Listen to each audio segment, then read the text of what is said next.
लड्डू गोपाल की एक ऐसी दिल दहलाने वाली बिल्कुल सत्य लीला कथा सुनाऊंगी जिसे सुनकर आप सभी का हृदय बाल गोपाल के लिए रो पड़ेगा। लड्डू गोपाल के साथ किया गया घनघोर अत्याचार जिसे सुनकर आपका हृदय भी छोटे से लड्डू गोपाल के लिए तड़प उठेगा।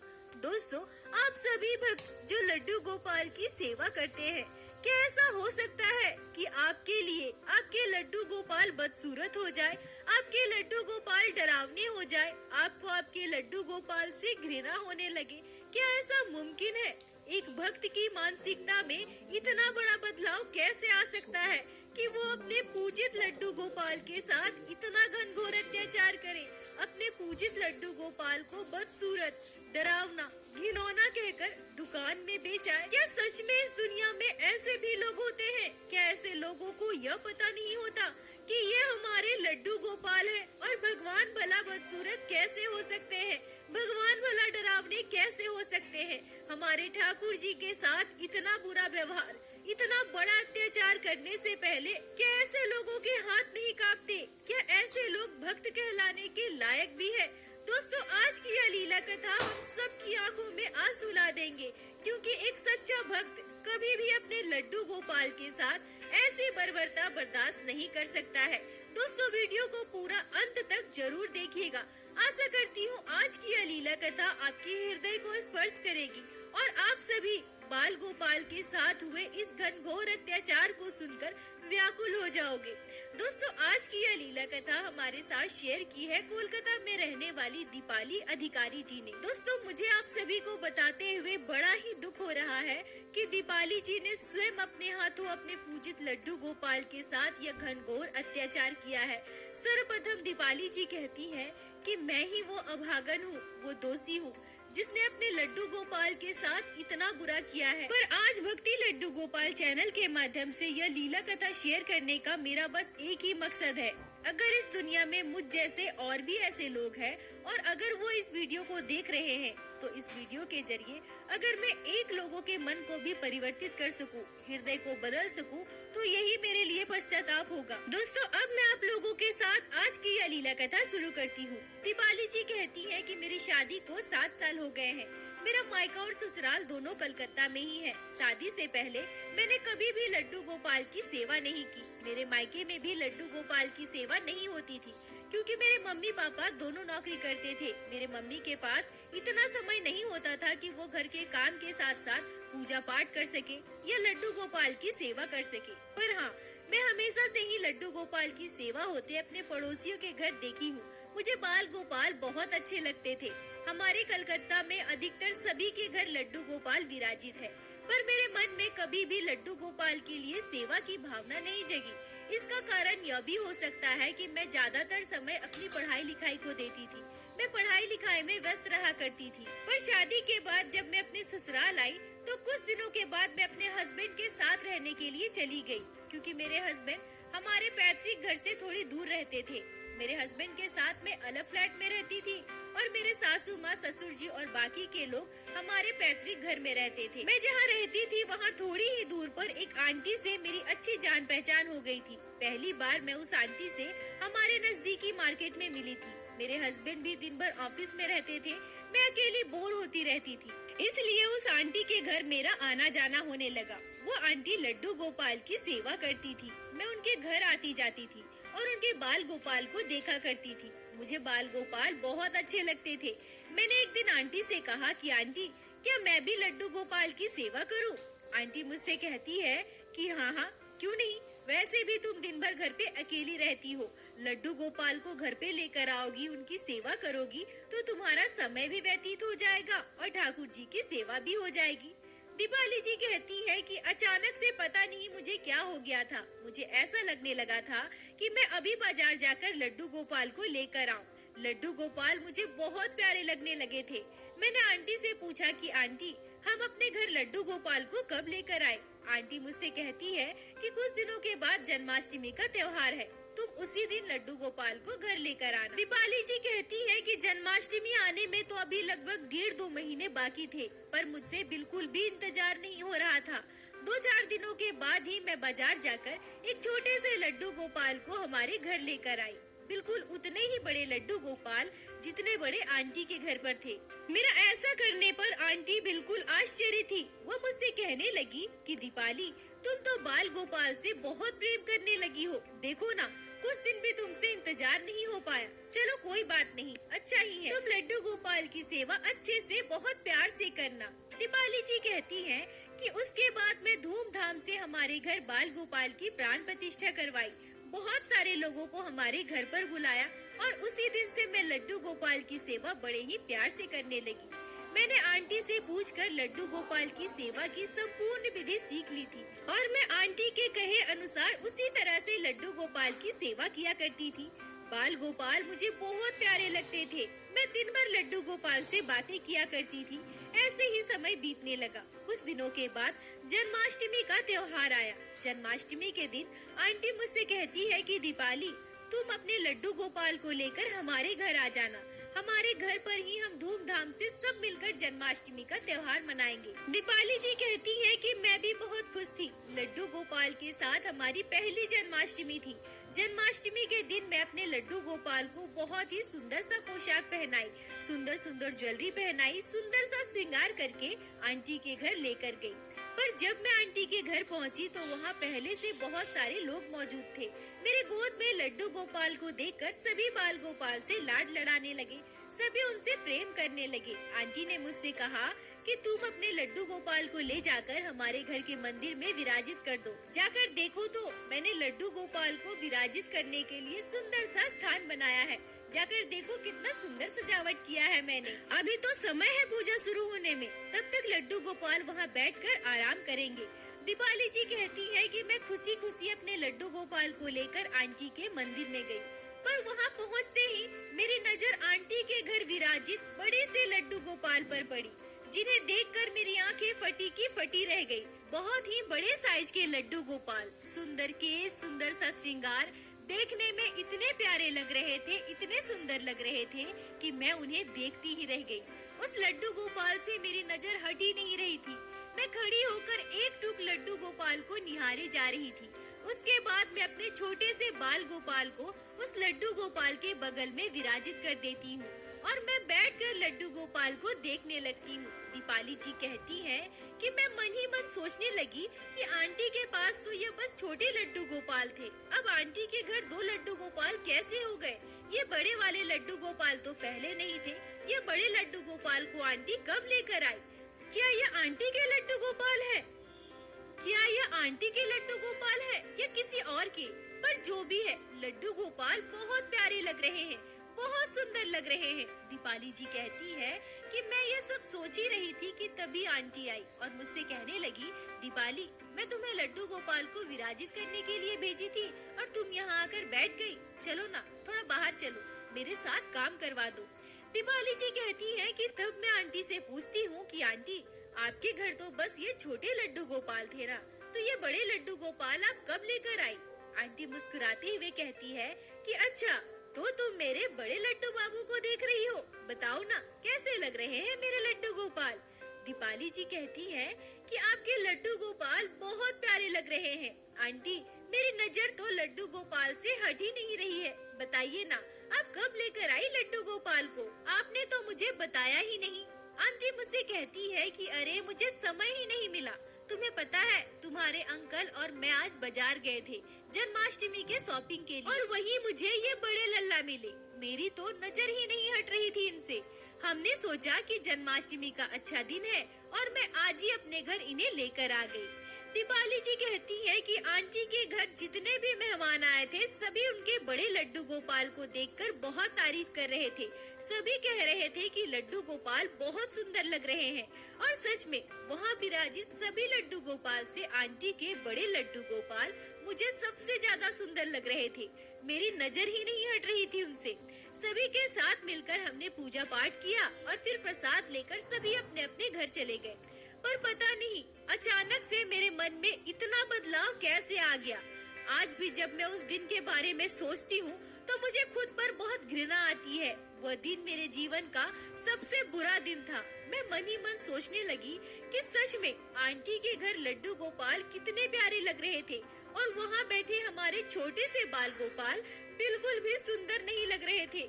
मैं मन ही मन पछता रही थी। मैं सोच रही थी कि अभी कुछ महीनों पहले ही तो मैं लड्डू गोपाल को लेकर आई हूँ ना, क्या जरूरत थी मुझे इतने छोटे से लड्डू गोपाल को लाने की।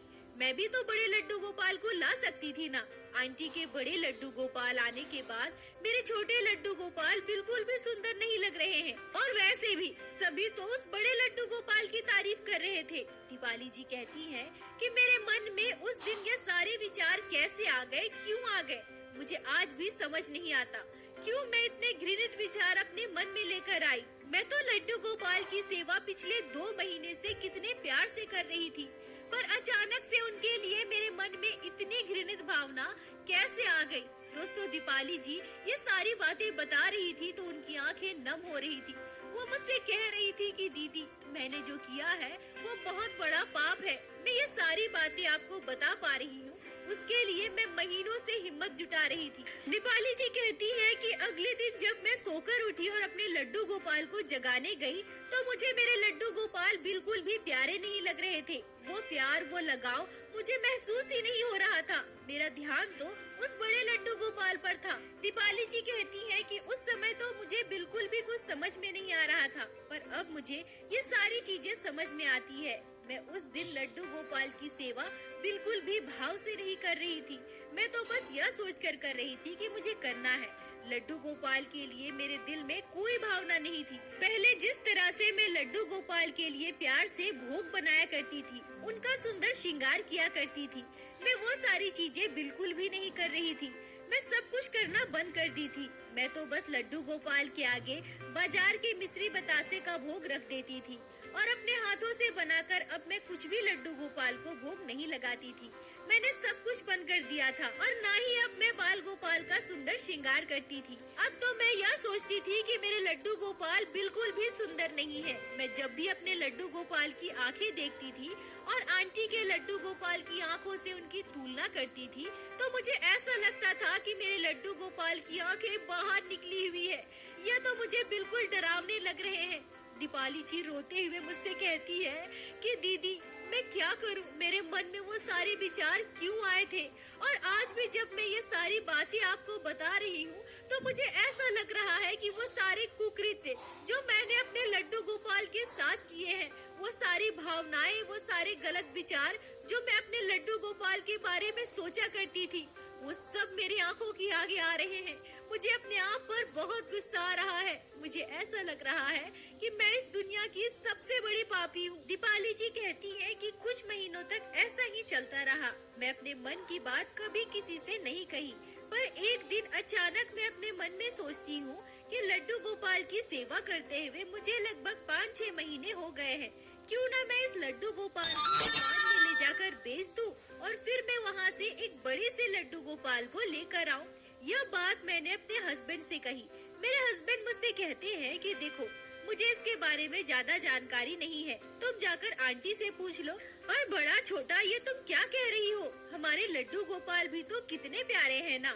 मैं अपने हस्बैंड से कहती हूँ कि नहीं, मुझे वो बड़े वाले लड्डू गोपाल ही चाहिए, और वैसे भी हम तो महीनों से इनकी सेवा कर रहे हैं ना। और सभी कहते हैं कि लड्डू गोपाल हमारे बच्चे की तरह होते हैं, तो बच्चे भी तो बड़े होते हैं ना। और महीनों बीत गए, अब तो हमारे लड्डू गोपाल का भी बड़ा होने का समय आ गया है। दीपाली जी कहती है कि मेरे हस्बैंड को इन सब चीजों के बारे में ज्यादा जानकारी नहीं थी। वो मुझसे कहते हैं कि मुझे नहीं पता, तुम्हें जो करना है करो। दीपाली जी कहती है कि इसी बीच मेरे मन में अचानक से यह बात आई कि क्या मैं ऐसा करके कोई गलती कर रही हूँ।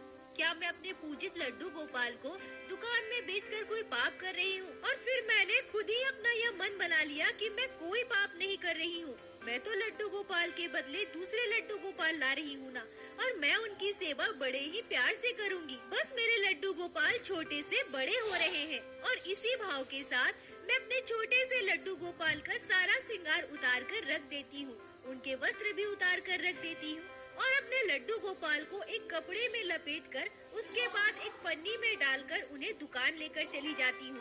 दुकान जाकर मैं सर्वप्रथम दुकान वाले भैया से कहती हूँ कि भैया, मुझे बड़े लड्डू गोपाल चाहिए। वो भैया मुझे बड़े साइज के लड्डू गोपाल दिखाते हैं, और फिर मैं वहाँ से एक बड़े साइज के सुंदर से लड्डू गोपाल को खरीद लेती हूँ। और अपने छोटे से लड्डू गोपाल को दुकान में आधी कीमत पर बेच देती हूँ। फिर मैं अपने बड़े लड्डू गोपाल के लिए ढेर सारा पोशाक खरीदती हूँ, सुंदर सुंदर श्रृंगार खरीदती हूँ और उन्हें लेकर अपने घर आती हूँ। मैं अपने बड़े से लड्डू गोपाल का सुंदर सा श्रृंगार करके सुंदर पोशाक पहनाकर अपने घर में विराजित कर देती हूँ। अब मेरे लड्डू गोपाल बहुत सुंदर लग रहे थे, बहुत प्यारे लग रहे थे। मेरे लड्डू गोपाल से मेरी नजर हट ही नहीं रही थी।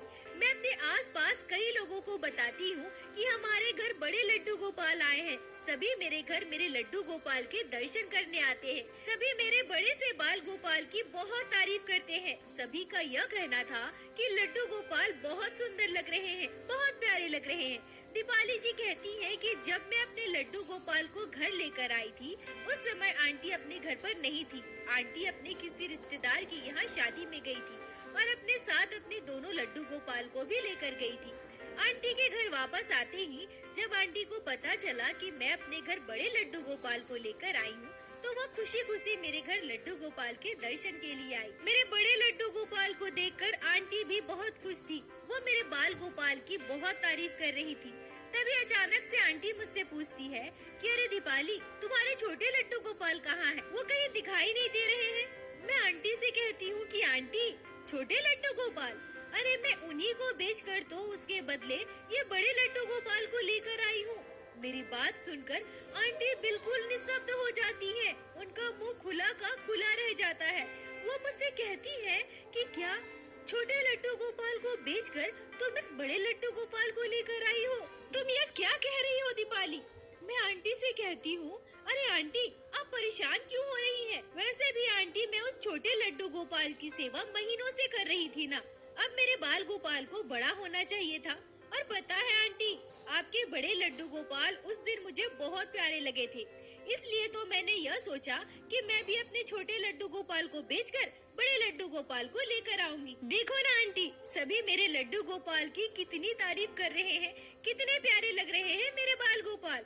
दीपाली जी कहती है कि मेरी बात सुनकर आंटी की आंखें नम हो गई, उनकी आंखों से आंसू टपक गए। वो मुझसे कहती है कि दीपाली, तुम यह कैसे कर सकती हो? वो तुम्हारे पूजित लड्डू गोपाल थे, तुमने उन्हें दुकान में बेच दिया। तुम होश में तो हो ना। दोस्तों, दीपाली जी मुझे रोते हुए कहती हैं कि मैं अभागन में पापन। उस दिन आंटी की बात बिल्कुल भी समझ नहीं पाई थी। मुझे तो बिल्कुल भी आभास नहीं था कि मैंने क्या किया है। मैंने आंटी से कहा कि अरे आंटी, आप परेशान क्यों होती है?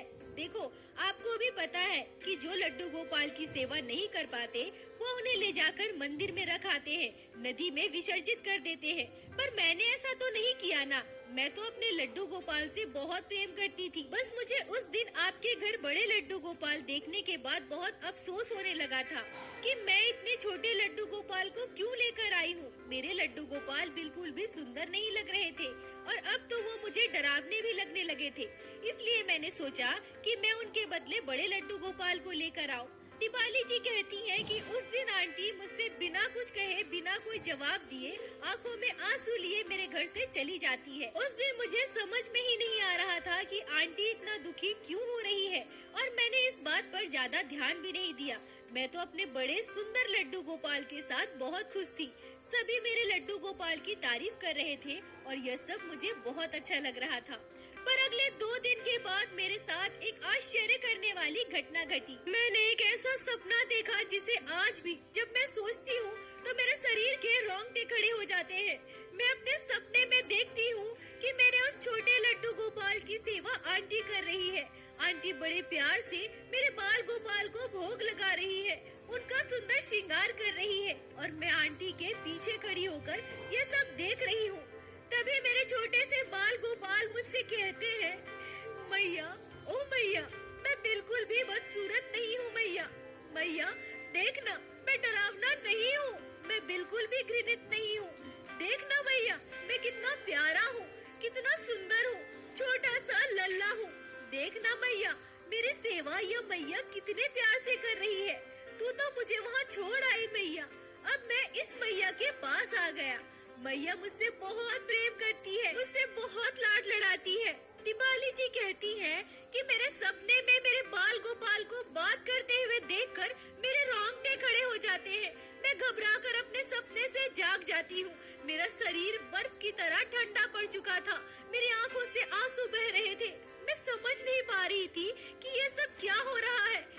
सच में लड्डू गोपाल बात करते हैं? क्या सच में ऐसा संभव है? बाल गोपाल का श्री विग्रह कैसे बोल सकता है? क्या सच में आंटी मेरे लड्डू गोपाल की सेवा कर रही है? ये सारी बातें मुझे अंदर से खाई जा रही थी। मैं घड़ी की ओर देखती हूँ तो रात के 2:30 बज रहे थे। मेरे हस्बैंड अभी सो रहे थे। मैं उठकर हॉल में टहलने लगती हूँ। मुझसे अब बिल्कुल भी रहा नहीं जा रहा था। ऐसा लग रहा था कि कब सुबह हो और कब मैं आंटी के घर जाऊँ। सुबह होते ही घर के सारे काम खत्म करके जब मेरे हस्बैंड ऑफिस चले गए तब मैं तुरंत आंटी के घर जाती हूँ और आंटी के घर जाकर उनसे बिना कुछ कहे मैं सीधा उनके मंदिर में चली जाती हूँ और वहाँ जाकर मैं जो देखती हूँ उसे देखकर बिल्कुल आश्चर्यचकित हो जाती हूँ। मैं देखती हूँ कि मेरे छोटे से लड्डू गोपाल आंटी के घर विराजित है। आंटी मेरे पीछे पीछे आती है। मैं आंटी से कहती हूँ कि आंटी आप मेरे छोटे लड्डू गोपाल को दुकान से लेकर आई। तब आंटी मुझसे कहती है कि दीपाली तुमने जो किया था ना वो बहुत गलत था। तुम्हें पता है तुम्हारी बात सुनकर मुझे कितना दुख हुआ था। मैं घर आकर सो भी नहीं पा रही थी। मुझे बार बार ऐसा लग रहा था कि लड्डू गोपाल मुझे पुकार रहे हैं। मुझे बार बार लड्डू गोपाल का मासूम सा चेहरा याद आ रहा था। मैं जब भी आंखें बंद कर रही थी मुझे लड्डू गोपाल उदास दुखी नजर आ रहे थे। मुझे जब भी नींद आ रही थी तो मुझे ऐसा महसूस हो रहा था कि कोई मुझे पुकार रहा है, कोई मुझसे कह रहा है मैया मुझे यहाँ से ले चलो ना मैया, मुझे यहाँ से ले चलो। मुझे तुम्हारे साथ जाना है, तुम्हारे घर पर तुम्हारे साथ रहना है। उस रात मैं बिल्कुल भी सो नहीं पाई थी दीपाली। बार बार लड्डू गोपाल मुझे दिखाई दे रहे थे। उनकी आवाज मेरे कानों में गूंज रही थी। मैं बस यही सोच रही थी कि कब सुबह हो और कब मैं उस दुकान पर जाऊं। मैं बार बार भगवान से बस एक ही प्रार्थना कर रही थी, मुझ पर बस इतनी कृपा करना कि मुझे मेरे लड्डू गोपाल सही सलामत दुकान में मिल जाए, मेरे बाल गोपाल कहीं और न गए हो। और ये ठाकुर जी की लीला नहीं तो और क्या है। मैं जब उस दुकान पर पहुंची और दुकान वाले भैया से जब मैंने इस लड्डू गोपाल की बात की तो वो तुरंत समझ गए और तुरंत मुझे लड्डू गोपाल निकाल कर दिए। तुम्हें पता है दीपाली, दुकान वाले भैया तो लड्डू गोपाल की कीमत भी मुझसे नहीं ले रहे थे। वो कह रहे थे कि उन्हें ऐसा लगता है कि वो पूजित लड्डू गोपाल को खरीद कर बहुत बड़ा पाप किए हैं और अब वो लड्डू गोपाल को फैक्ट्री में बेचना नहीं चाहते थे। वो चाहते थे कि कोई इस लड्डू गोपाल को अपने घर ले जाकर इनकी सेवा करे। वो मुझे लड्डू गोपाल बिना कीमत के दे रहे थे, पर मैंने उन्हें जिद करके उनके पैसे दिए क्योंकि उन्होंने लड्डू गोपाल के बदले तुम्हें पैसे दिए थे। दीपाली जी कहती है कि मैं आंटी की बात सुन रही थी और इधर मेरे दोनों आंखों से आंसू बह रहे थे। मुझे अपनी गलती का एहसास था। मैं समझ पा रही थी कि मुझसे बहुत बड़ा पाप हुआ है, बहुत बड़ी गलती हुई है। मैंने अपने लड्डू गोपाल के साथ ऐसा किया। मैं ऐसा कैसे कर सकती हूँ? मेरे लड्डू गोपाल साक्षात मेरे घर में विराजित थे और मैंने उन्हें बदसूरत, डरावना, घिनौना, पता नहीं और क्या क्या कहकर उन्हें दुकान में बेच दिया। यह मुझसे क्या हो गया? मुझे रोता देखकर आंटी मुझसे कहती है कि दीपाली अब जो भी हो पर मैं तुम्हें लड्डू गोपाल वापस नहीं दूंगी।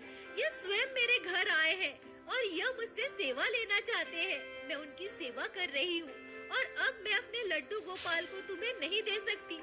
दीपाली जी कहती है कि मुझसे जो इतना बड़ा पाप हुआ था, जो गुनाह हुआ था, उसकी यही सजा मुझे मिलनी चाहिए थी।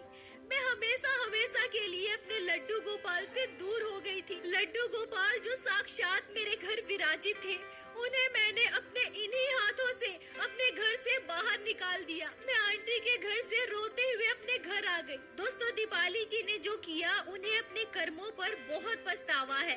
दीपाली जी कहती हैं कि मुझे पता है कर्म कभी भी किसी का पीछा नहीं छोड़ते, हमें अपने कर्मों का फल तो भुगतना ही पड़ता है और मैंने जो किया वो बहुत बड़ा पाप है, बहुत बड़ा गुनाह है। मुझे नहीं पता कि मेरे कर्मों के बदले मुझे क्या सजा मिलेगी। अब मेरे पास जो बड़े लड्डू गोपाल विराजित है, मैं उनकी सेवा बड़े ही प्यार और श्रद्धा भाव से करती हूँ। और जब भी मुझे मेरे छोटे लड्डू गोपाल से मिलने की इच्छा होती है, उन्हें देखने का मन होता है, तो मैं आंटी के घर चले जाया करती हूँ। किसी तीज त्योहार में मैं अपने छोटे लड्डू गोपाल के लिए पोशाक, फल, मिठाई सारी चीजें खरीद कर आंटी के घर जाती हूँ। दीपाली जी, आपका बहुत बहुत धन्यवाद जो आपने लड्डू गोपाल के इस अद्भुत लीला कथा को हमारे साथ शेयर की। और सच में अपने द्वारा किए गए गुनाह को हजारों लोगों के सामने स्वीकार करने के लिए बहुत हिम्मत की आवश्यकता होती है, जो आपने आज दिखाई है। मैं अपने ठाकुर जी, अपने लड्डू गोपाल से हाथ जोड़कर बस यही प्रार्थना करना चाहूंगी कि दीपाली जी से जो भी गलती हुई है उन्हें क्षमा करे और आने वाले समय में सभी भक्तों का मार्गदर्शन करे, जिससे कभी किसी भक्त के मन में ऐसे विचार न आए। और दोस्तों, एक बार मेरे साथ प्रेम से कहिए, बोलो बाके बिहारी लाल की जय, लड्डू गोपाल की जय, जय जय श्री राधे। दोस्तों, यदि आप लोगों को आज की यह लीला कथा अच्छी लगी हो, आपके हृदय को स्पर्श की हो, तो कृपया वीडियो को लाइक करके अपने दोस्तों के साथ शेयर अवश्य करें, जिससे बाकी भक्त भी लड्डू गोपाल की इस अद्भुत लीला कथा को श्रवण कर सके और हमारे चैनल को सब्सक्राइब करें।